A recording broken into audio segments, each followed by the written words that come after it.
Dear students, today we will study limit and continuity of a function using epsilon delta approach.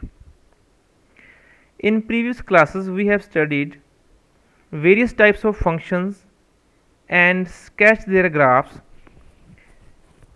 The graphs of some functions were continuous, that is, in the graphs of some function there is no break, whereas some of the functions have discontinuous graphs, that is there are breaks in at some points of the graph.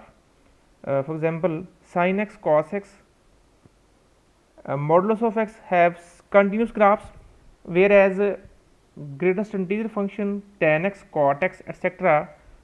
are discontinuous function for some x for some points. Now, what is the neighborhood of a point? Neighborhood of a point.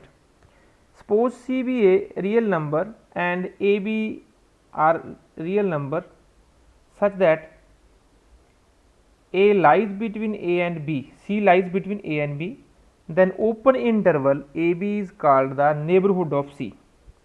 In other words, we can say open interval A B that contains C is called neighborhood of C. Now, size or length of neighborhood of C is measured by difference B minus A, modulus of B minus A. This is the length or size of neighborhood of C. This neighborhood AB is called symmetric neighborhood of C if C minus A is equal to B minus C.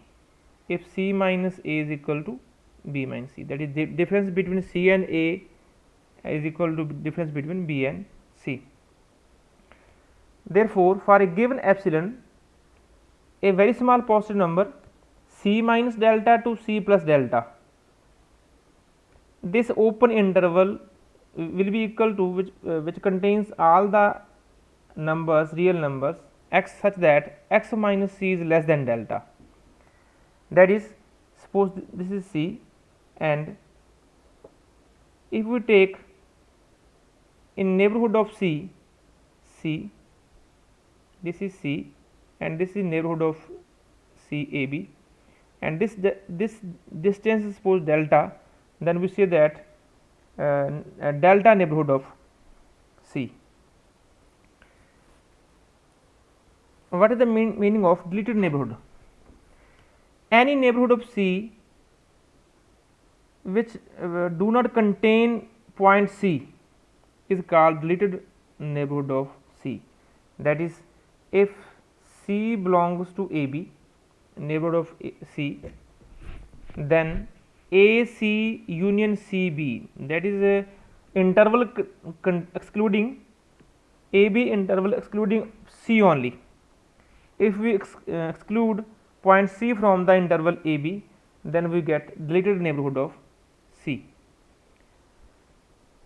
The set of real numbers such that x minus C is positive but less than delta, that is set of all those real numbers such that x minus C modulus is less than delta and x is not equal to C, which can be written as C minus delta to C union C to C plus delta, is called a deleted neighborhood of C. Now, what is the meaning of one-sided neighborhood? Let C be any real number and A B are also real numbers such that A lies between A and C lies between A and B. Then interval A to C, which is closed from C, endpoint C, and open from endpoint A, is called a left neighborhood of C, and C to B is a right neighborhood of C. Similarly, C minus delta to C and C to C plus delta are left and right delta neighborhood of C.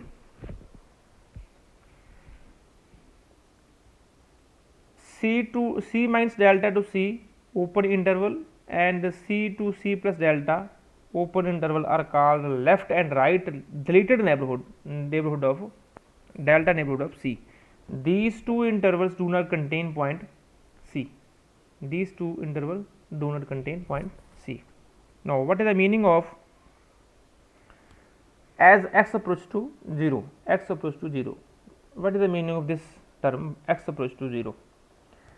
X approach to A, x approach to A, not 0, x approach to A. X approach to A means x is never equal to A, but difference between x and A is very small. So, as x approach to A means there is a positive number delta which is positive, howsoever small, such that difference x minus A is always positive but less than delta, or we can write it as x belongs to A minus delta to A plus delta open interval, and x is never equal to A, that is x belongs to deleted neighborhood of A, deleted delta neighborhood of A. X belongs to deleted delta neighborhood of A, that is x belongs to A minus delta to A open interval union A plus A to A plus delta.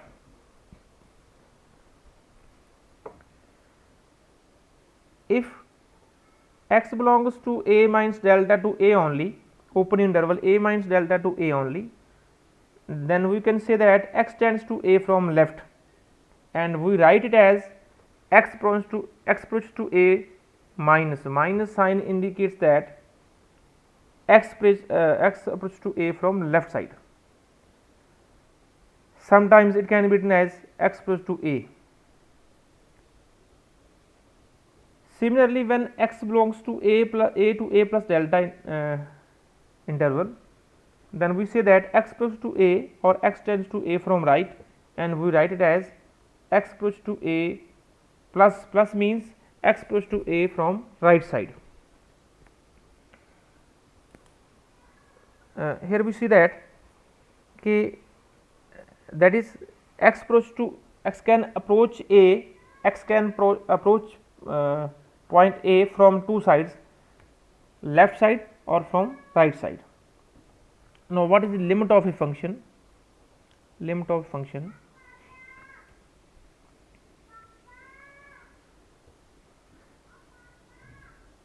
In the concept of neighborhood of a point C,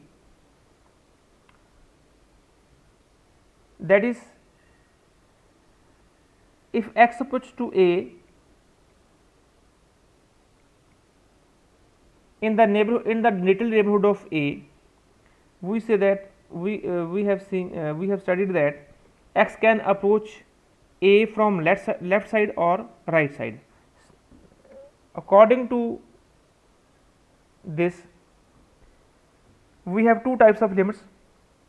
If x approach to A from left side, then we say that left limit of a function f x, or if x approach to a point A from right side, then we say that right hand limit of a function.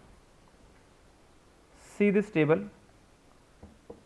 Here x approach to A, here A is equal to 2, A is equal to 1, and we have function f x is equal to x square minus 1 upon x minus 1.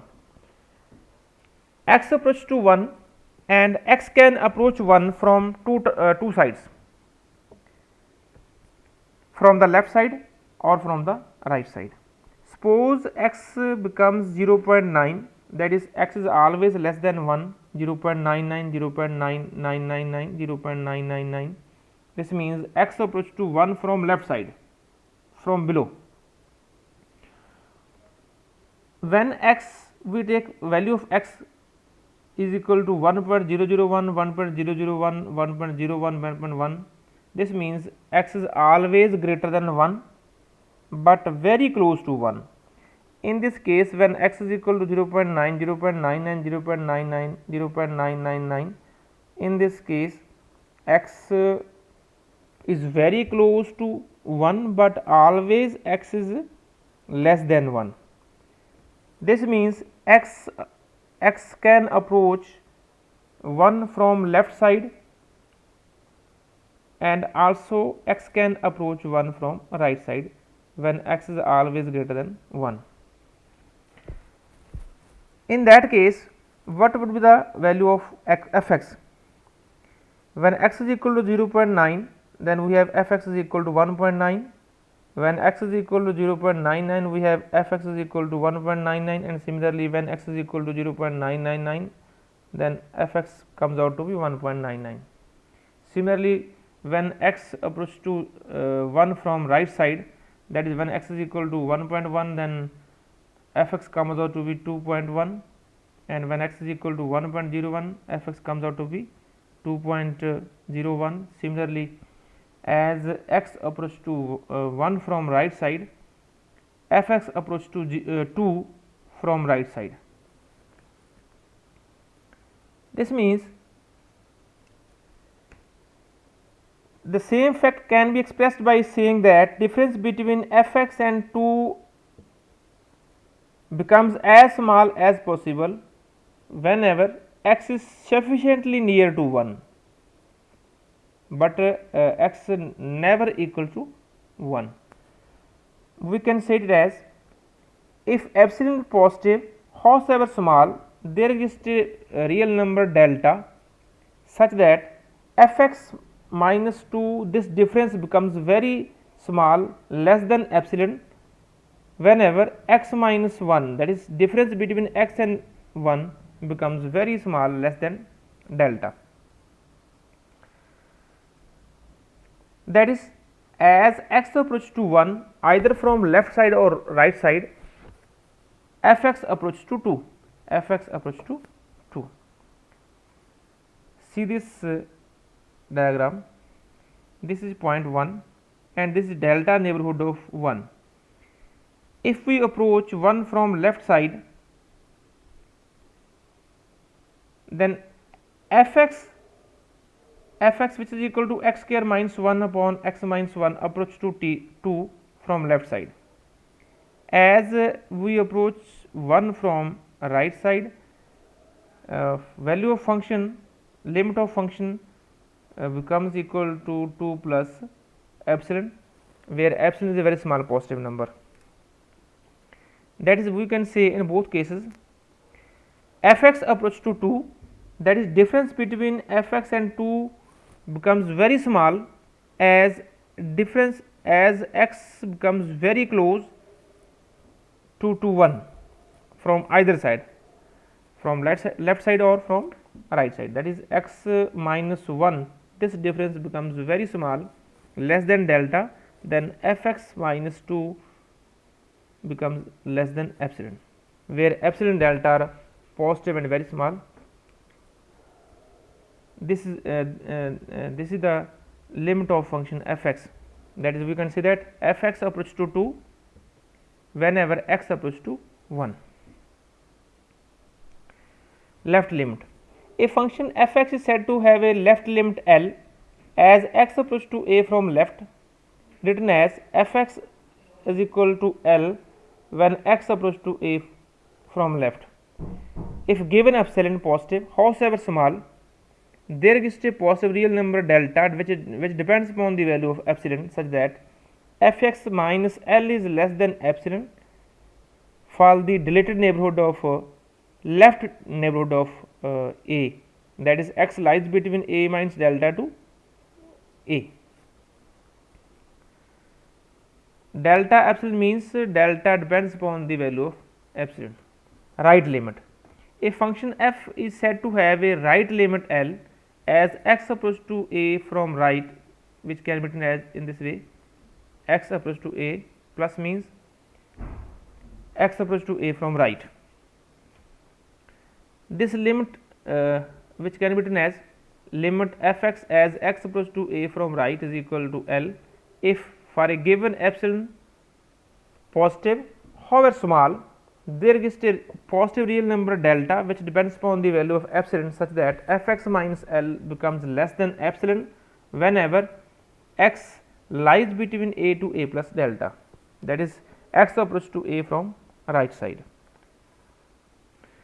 Limit of a function f is said to have a limit L as x approaches to a, written as x approaches to a fx is equal to L if for a given epsilon positive, however small, there exists a positive real number delta which depends upon the value of epsilon such that fx minus L becomes less than epsilon for x minus a less than delta, that is difference between x minus a, that is x approach to a, that is x is very close to a.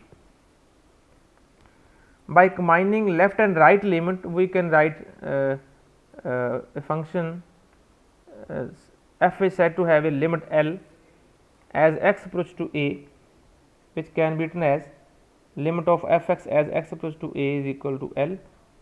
If for a given epsilon positive, however small, there is a positive real number delta depending upon the value of epsilon such that fx minus L becomes less than epsilon whenever x minus a is less than delta.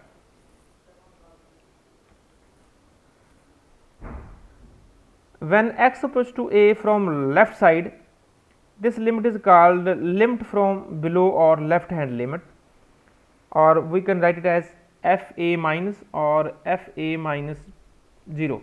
Similarly, right hand limit of function as x approaches to a from right is also called limit from above and can be written as f a plus or f a plus 0. We can write left limit as limit of fx as x approaches to a from left means x approach to a minus is equal to, which can be written as by putting x is equal to a minus h, where h is a very small positive number, as x approach to a from left, h approach to 0. Then left hand limit can be written as h approach to 0 f a minus h. We put in left for left hand limit x is equal to a minus h. For right hand limit we put x is equal to a plus h, and right hand limit becomes equal to limit as h approach to 0 f a plus h. If left hand limit of function is not equal to right hand limit of function, or even one of them do not exist, then we say that limit of function does not exist. If left hand limit of function is equal to right hand limit of function and suppose both are equal to L, then we say that limit of function exists and is equal to L, and we write it as limit fx as x approach to a is equal to L. Now we prove that limit of fx as x approach to a exists if and only if left hand limit of function and right hand limit of function both exist and are equal. Assume that limit of fx as x approach to a exists and is suppose equal to L, that is limit of function fx as x approach to a is equal to L.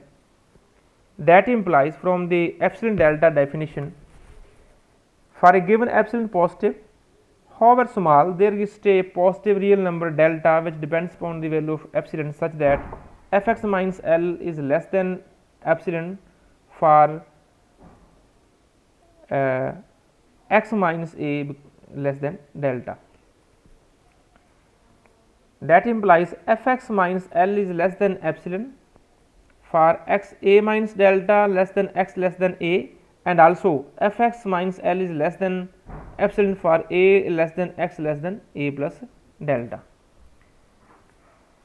This means from this step we can write it as whenever x approaches to a from left, fx minus L is less than epsilon, and similarly when x approaches to a from right, fx minus L is less than epsilon. That is left hand limit of function and right hand limit of function both exist and are equal.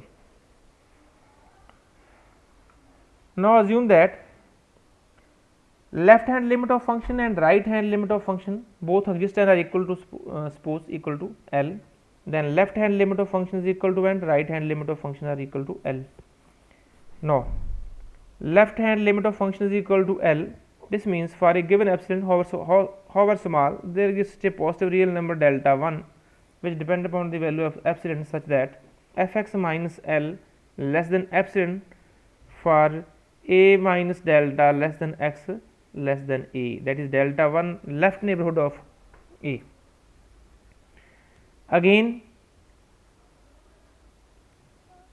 suppose right hand limit of function is equal to L, that implies given epsilon positive, however small, there is a positive real number delta 2 which depends upon the value of epsilon such that fx minus L is less than epsilon for x which lies between delta 2 right neighborhood of a. Let us suppose that delta is equal to minimum of delta 1 and delta 2, then from the first and second equation fx minus L is less than epsilon for a minus delta less than x less than a, and by taking delta 2 minimum of delta 1 delta 2 equal to delta, then from equation second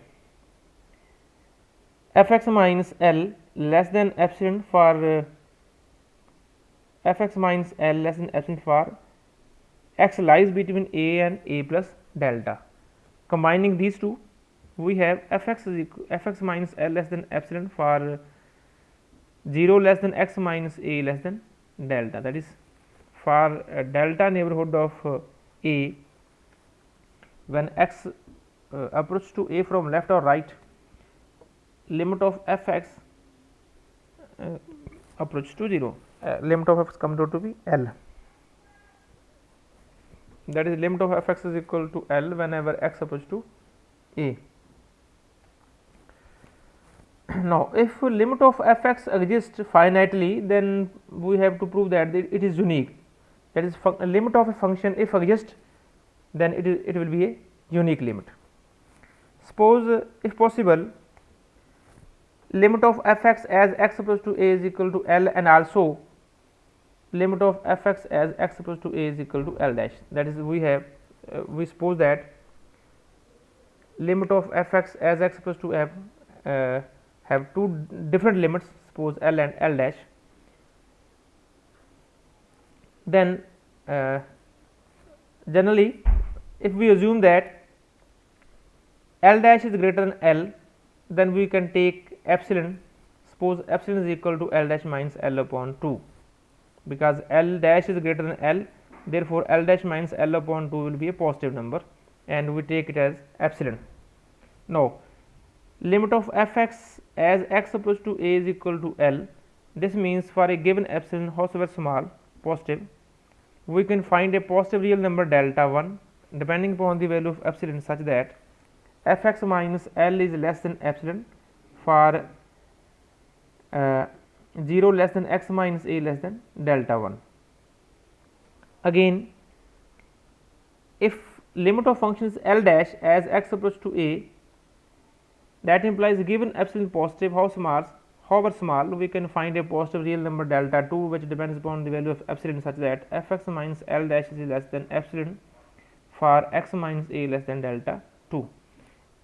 Now we take L delta which is equal to minimum value of delta 1 and delta 2, then from first and second fx minus L is less than epsilon whenever x minus a is less than delta, and also fx minus L dash is less than epsilon for x minus a is less than delta.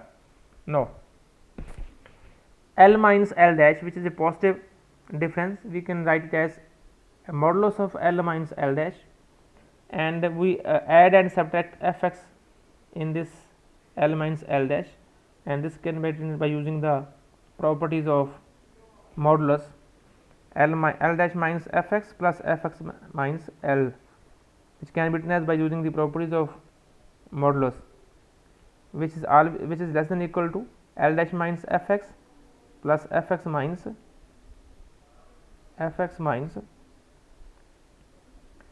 L, which will be equal to fx minus L dash, because this is a modulus, and in modulus we can change sign of a function. L dash minus fx will be equal to fx minus L dash plus fx minus L, and this is less than epsilon, and this is also less than epsilon, which is equal to 2 epsilon, and this 2 epsilon is equal to we have taken epsilon is equal to L dash minus L upon 2. This means 2 epsilon will be equal to L dash minus L, that is L dash minus L is less than L dash minus L, which is a contradiction. Therefore our supposition is wrong, that is if a function limit of function exists, then it is a unique. So thank you students. Next we will continue with Cauchy's criteria for the limits of a function. Thank you.